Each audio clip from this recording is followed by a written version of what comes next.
Good morning, everybody. Today is Saturday the 22nd. We're here to talk about the real estate market in Silicon Valley, which is strong. As you can see from this heat map, using single-family homes only and using 5 weeks worth of data, you can see the bulk of Silicon Valley is in a red-hot seller's marketplace. The expensive northwest corner in Los Altos, Palo Alto is in a balanced marketplace. Going over into San Mateo County, the expensive areas, Menlo Park, Atherton, that's back into a seller's marketplace. Redwood City flops back into a balanced marketplace, as well as the northern tip of San Mateo County. Both the Bay Cities and the coastline are in a red-hot seller's marketplace. To get to the archives of these meetings, you go to tinyurl/re market graphs, and I use that for the base URL for all my URLs. The handout for today, the 22nd of August, is tinyurl/re market graphs, the root plural, handout singular, and the 8-digit date code 2020-0822. And for future meetings, you just update it. I try to get on there about 15 minutes before the meeting, so it's not a lot of time, but it should be enough time for you to log on and print it out. Future meetings, again, the base URL, tinyurl/re market graphs, and the date code of 2020-0829, because next Saturday is the 29th. Very open to suggestions and feedbacks to make these meetings better. Starting off looking at the single family data for Santa Clara County, because it's the single biggest micro market. And this is looking at the red demand curve versus the blue supply curve. So you can see that the demand was above supply at the beginning part of the year, which tends to increase prices. Then we had shelter in place announcement come down, and then the demand disappeared. And then once we were able to show properties, the demand came right back. And once again, you can see demand is above supply. So that's what's driving the bulk of the valley into a seller's marketplace. And that would be strong for sellers. It's good for price appreciation and everything. Now we're looking at what I think is the single best indicator of what's happening in the marketplace today, and that's days of unsold inventory. Now you do need a rate of sales, so I do use 5 weeks, but you can see we were pretty low. We were in the red box at the bottom of the graph, which I consider to be a red hot seller's marketplace based on how quickly you would sell everything. And the shelter in place was announced, and immediately it started to increase, which on this one metric is a bad thing. It taking longer to sell your existing inventory. We went basically from somewhere around 28 days to some number around 68 days. So you more than triple, 2.5 times the rate of time on the marketplace. Once we were able to start showing properties, the time to sell all your inventory came down, and is basically right down around 28, 29 days, which is basically as good as it was last November, and almost as good as it was prior to shelter in place this year. The other two graphs are not nearly as important. The future line is the median days on the market, which is the more meaningful of the two. It got down to 0, it would say that half the properties were selling during shelter in place were also listed during shelter in place, and the MLS was not counting time on the market during shelter in place as time on the marketplace. And you can see they started counting the days, and pretty quickly the numbers came back up, and it's now meaningful data. So basically from this point, somewhere around, well, actually I would say basically from the announcement of shelter in place, which would be back here around April, March the 16th for the announcement, effective the 17th, all the way until July 1st, days on market were meaningless and not reflective of the marketplace. And that would apply for both the fuchsia and the yellow line up here, which is the average days. You can see the average days never did get down to 0, but it's turned around and it's now at 20 days. So 20 days is better than it was at the beginning part of the market, but that's part of the normal annual cycle. This is price. In addition to following the median price, the middle line here, which is also called the 50 percentile price, I follow the cheapest end of the marketplace, the 10 percentile pricing, and the 90 percentile pricing. And the thing that's nice about that feature is you can now say that 80% of the homes in single-family homes in Santa Clara County are between $900,000 and $3 million, with the median being about 1.4 million. So notice that there was basically no price movement. Here is looking at two different things that measure the pressure that the buyer feels under. The first one is the frequency of overbidding. How many sellers are getting more than their asking price or I guess more accurately, how many buyers are willing to pay more than asking price to try to get the particular property. And you can see just prior to shelter in place, we were up here around 75%. We came down to around 78%, 48%. We increased, we got about 50, and we're now somewhere around 56% of offers on single-family homes in Santa Clara County getting more than their asking price. We also look at the magnitude of overbidding. The magnitude of overbidding was up here around 106%. It came down, did not get below 100%. I don't think it got real close. And now we came back up and we're 100.7, 100.8%.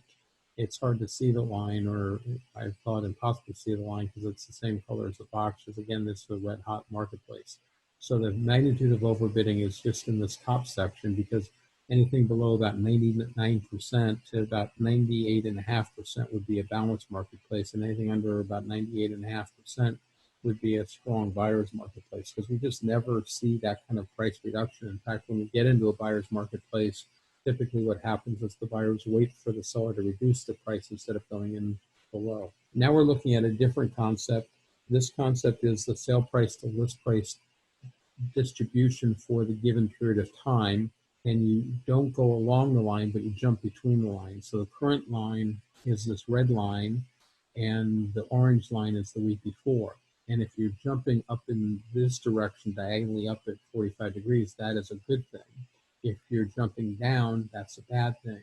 So it's the diagonal jumping that you look at on this distribution curve. What is a little bit interesting is you have this bubble of more people than normal paying just a little bit over asking price.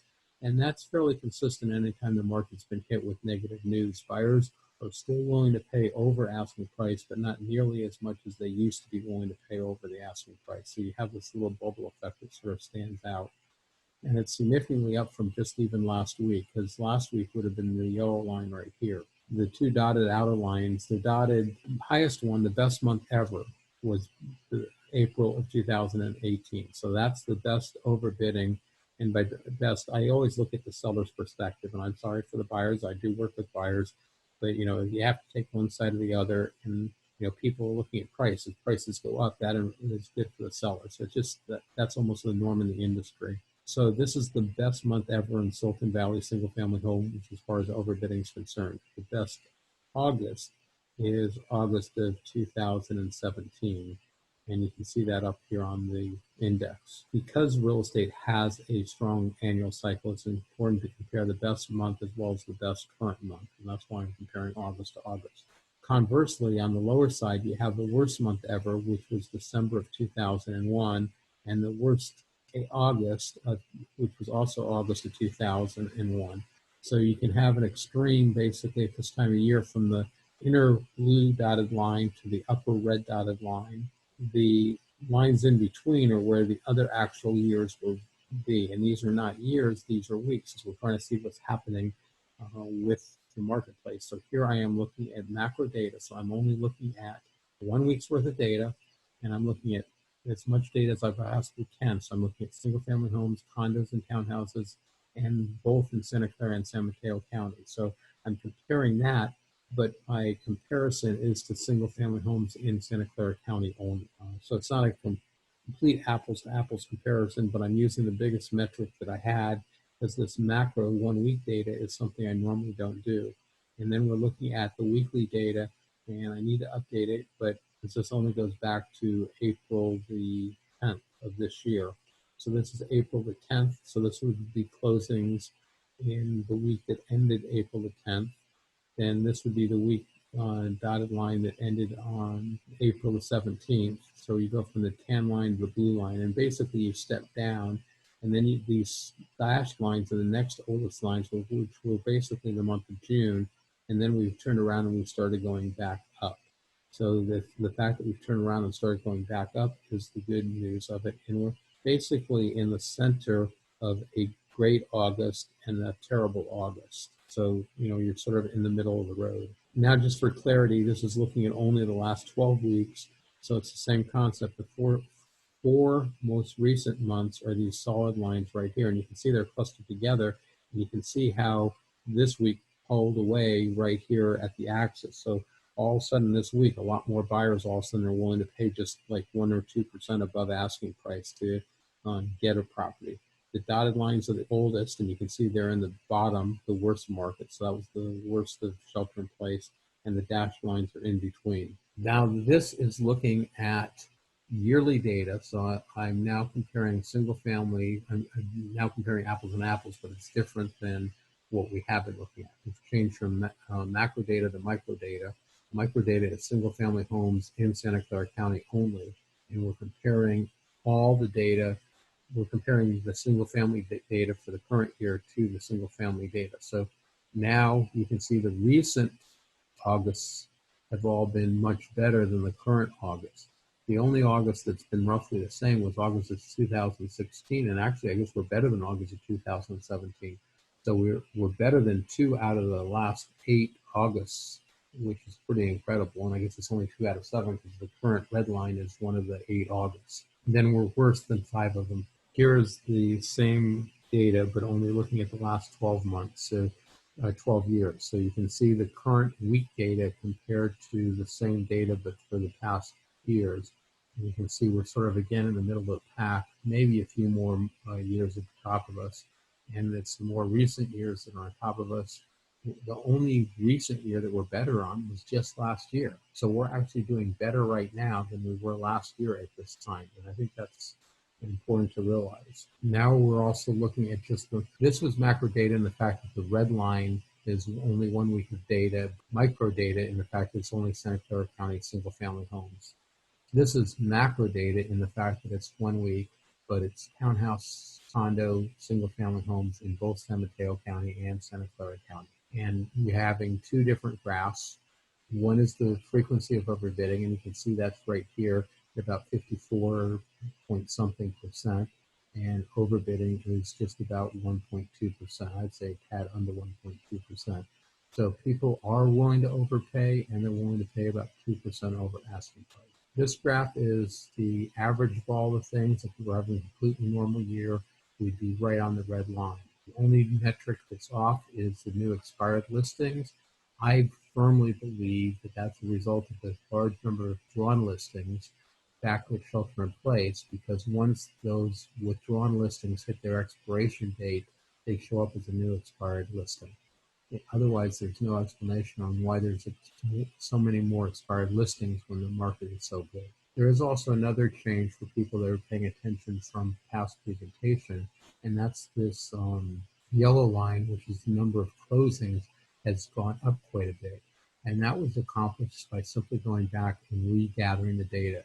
And what I learned by doing that is about 20% of the agents are not reporting their closings for the week within the week. So, and a lot of it could be Friday, because there's a lot of closings on Friday.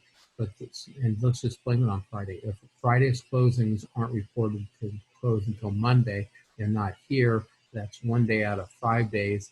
And guess what? I'm missing about 20% of the data. So I went back and redid this, and that's sort of comparing apples to apples a little bit better, because the historical data, this was not data I had, so I had to gather the historical data, and it would have had time for all those late reports to come in. So what I'm going to start doing going forward is report the data and then update the data for the number of closings for probably 3 weeks is my estimate. If you have this data point down here, which is currently pretty low, you have back 1 week, which is pretty low, and back 2 weeks, it's probably accurate. So if I update it for 3 weeks, then we'll have pretty confidence and the numbers would be constant on my last update. And that's what I'm hoping to look for and see. Now we're looking at macro data for days unsold inventory, single key indicator. And this is just what's the marketplace doing. And what's interesting here is the blue line is the raw data. We're a little bit below the gold line, and that's why the red line, which is a percentage of them, is slightly below 100%.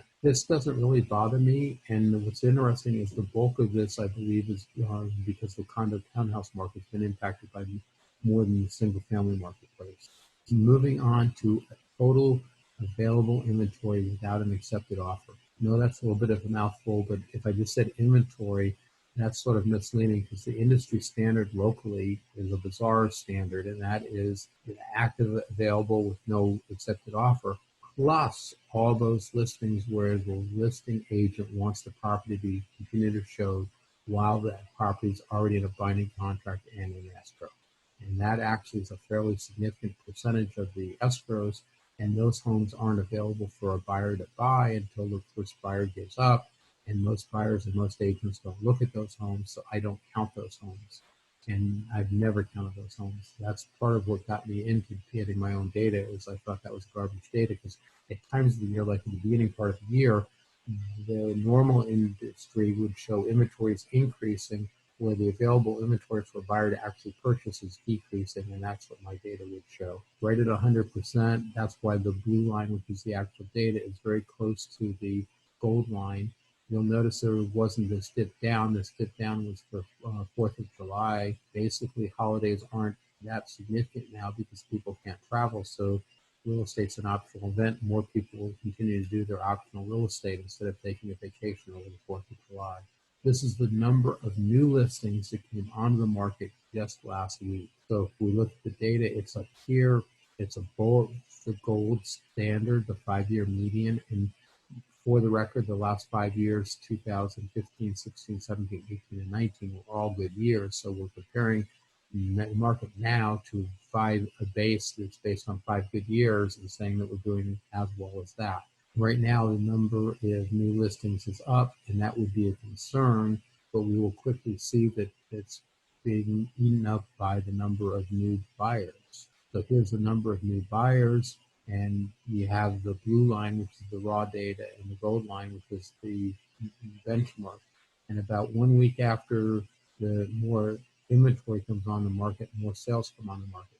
So far, the number of new listings has attracted new buyers, new offers. So far, pent-up demand is eating up the supply as the extra supply comes on the marketplace. Here's the number of closings. This is the data point that's changed fairly significantly.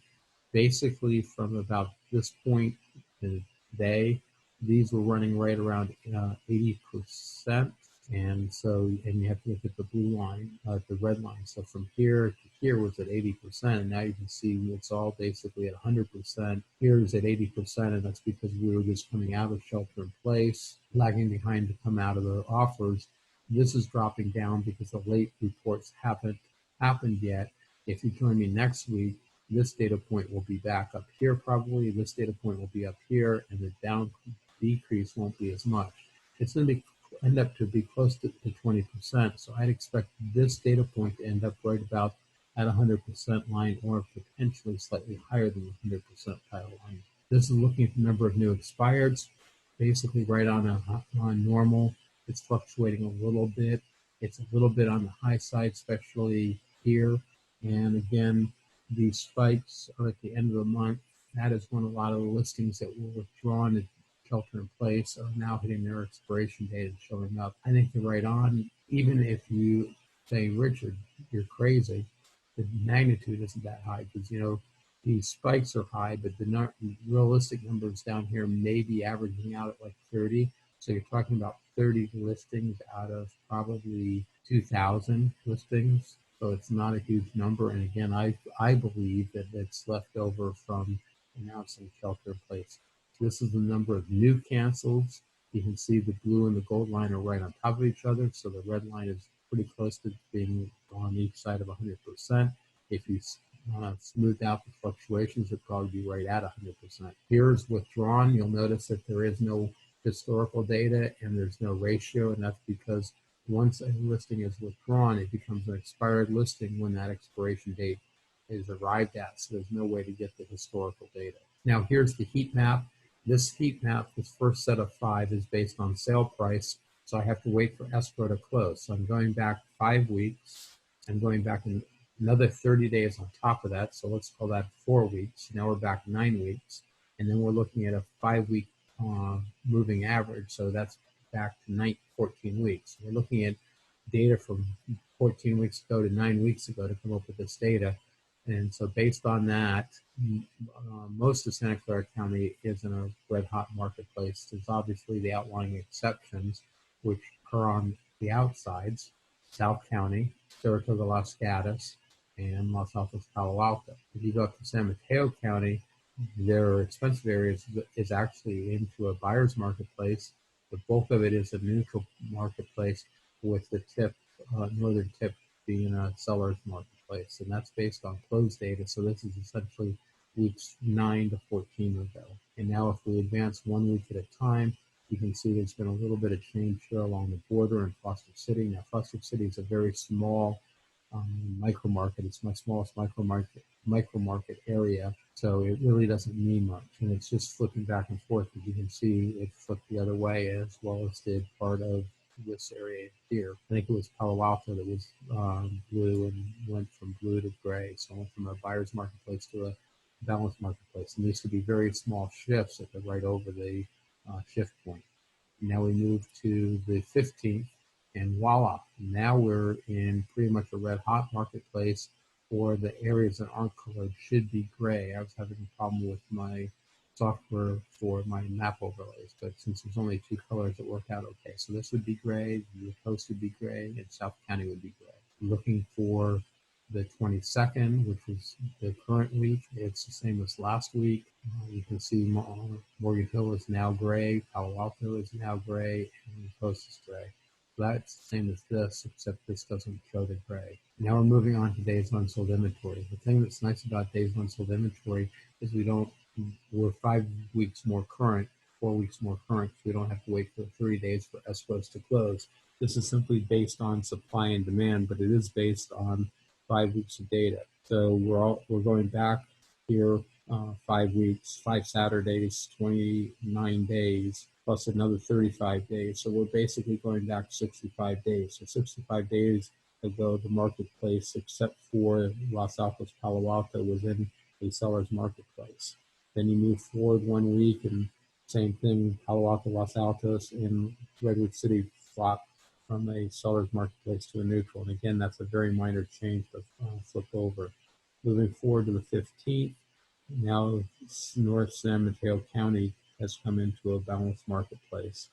And coming forward to today, that's what I was talking about. So overall, today's market condition based on days of unsold inventory, that's what we're seeing right now here. That's based on the past 5 weeks. Here is trying to understand where the market was just prior to shelter in place, which is the first column of each group of 4, then the current market condition, and whether the change from before shelter in place favors the buyer or the seller in the third column. And the first metric is days of unsold inventory. So this is the key indicator, in my opinion. You basically look down here, and for the single family homes, which are the first 2 groups, pretty much every market is in a red hot seller's marketplace. Los Altos, Palo Alto, basically 45 days is 5 days into a balanced marketplace. San Mateo County, countywide, is sort of surprising to see this, but it's at 40 days, so it's just over the 40 days, and it's basically based on the expensive homes at 76 days and Redwood City being at 45. So these 2 are bringing up the whole averages. Other than the expensive areas in Redwood City, it's a seller's marketplace. So it's basically the expensive areas that are pulling people down in San Mateo County. But even though this is a balanced marketplace, and it was a balanced marketplace before, 149 was almost into a buyer's marketplace, and 76 is almost into a seller's marketplace. So that favors the seller. There are some areas where I use 75 to 150 for a balanced marketplace, and the expensive areas in San Mateo County is one of those areas. South County and Saratoga, Los Gatos, and Santa Clara County are others that come to mind. But now if you come down to condos, you can see that condos were in a balanced marketplace both before and after, and many of the marketplaces are either the same or favoring the buyer. And I think this is because the consumers are now willing to commute a little bit more, to get a little bit bigger house, because commute isn't as important as it was before, with the options of working from home for a lot of people that probably aren't going to go away, and also the desire to have a bigger home in case they have to work at home.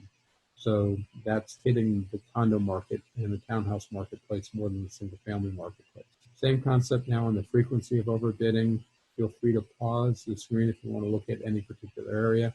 So you can see before shelter in place, it was pretty much either a balanced marketplace or a seller's marketplace, depending on each horizontal line is a different micro market area. Now post shelter in place, or currently with shelter in place, post the announcement, we're basically even stronger in the seller's marketplace. And Santa Clara County is doing better than San Mateo County. And I think that's partially this desire, this willingness to commute a little bit further. San Mateo County is more in the heart of a lot of the job centers, so people are now willing to commute into Santa Clara County and work in San Mateo County or San Francisco, because commute isn't as a big of a factor with less traffic and going in less often. The magnitude of overbidding is a slightly different story, and this does not surprise me. But basically what this shows is anytime the market is negatively hit, buyers tighten up on their amount of willingness to overbid. And so this reflects pretty much a buyer's market. So buyers now can buy property pretty much at about 101, 102% over asking price instead of 105, 106% over. Doesn't necessarily mean prices are cheaper, but at least they're paying closer to the asking price. And then finally, looking at price, since that impacts everybody, there is no buyer-seller market for price. So that's why these are all in a neutral marketplace. There is no such thing as a buyer's price and a seller's price. But the change between before and after would be a buyer or seller in favor. So when prices are up, it's a seller. When prices are the same, it's the same. And if there were any decreases in price, it would be blue and buyer. So you can see the prices remain flat or up since before shelter in place. This graph isn't as important now, but for a while there, we were wondering why the condos in the moderate priced area of Santa Clara County were up, and what it turned out to be, and this is area at Santa Clara, Campbell, Cambrian, Willow Glen, what it turned out was the benchmark that I selected was artificially high, causing it to look like prices came down. But if you really look at things other than this window where prices were, for whatever reason, high, it's performing the same as the other geographical areas. Now we're going to look at 11 different metrics, and each metric has 5 graphs. We're going to look at one graph or potentially 2 quickly for each of those 11 metrics. So you can look at the slide counter, and if you want all the slides that are in the handout, which is the base URL / or base URL, an add-on handout, singular, and the 8-digit date code 2020-08-22 for today's date. So here's the first one. We're not going to discuss it there because it's too hard to see the red line and the yellow line and the gray line, or the black line. So we'll discuss it here. And you can immediately see what I'm talking about. The yellow line is condo townhouses. So you can see here it was the lowest, which with the days of unsold inventory is a strongest marketplace.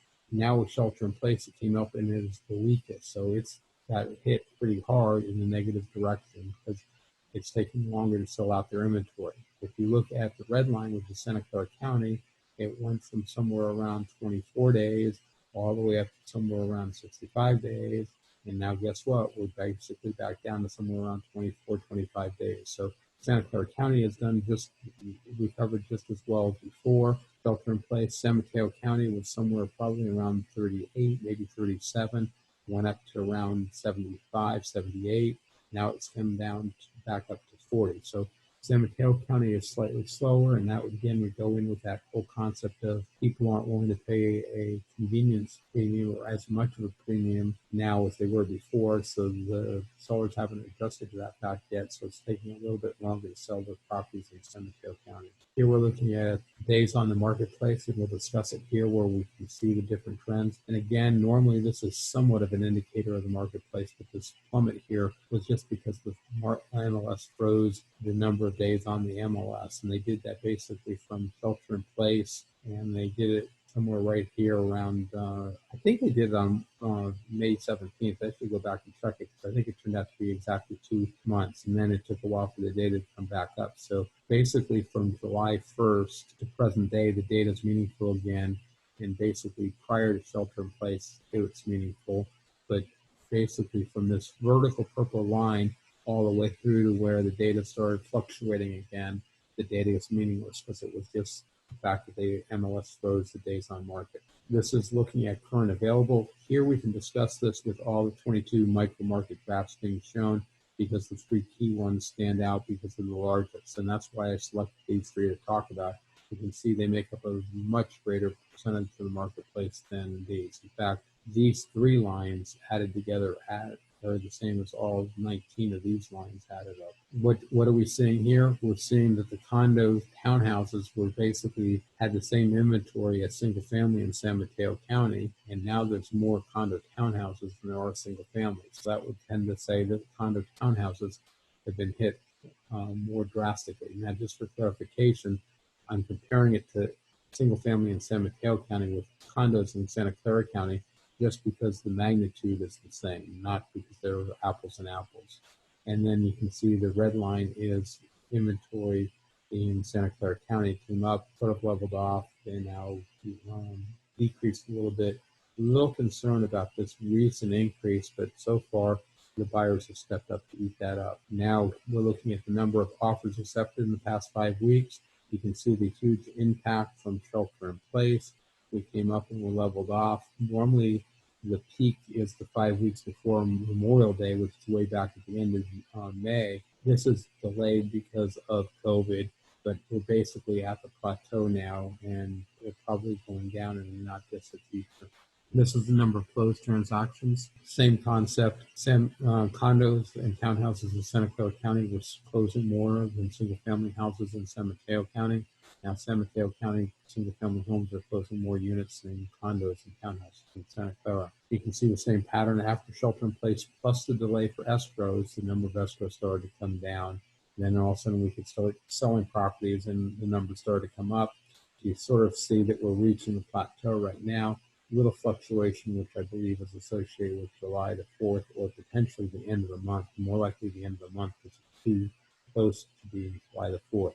And what I'm saying by that is a fair number of transactions try to close at the end of the month. And when you're looking at a week data like I am now, the end of any given month could move from week 33 back to week 32. So, there's some fluctuation, which is why I think it's causing this little perturbation here. But you sort of ignore it and draw the line right through it, and you probably have a bit more accurate representation. Now we're looking at frequency of overbidding.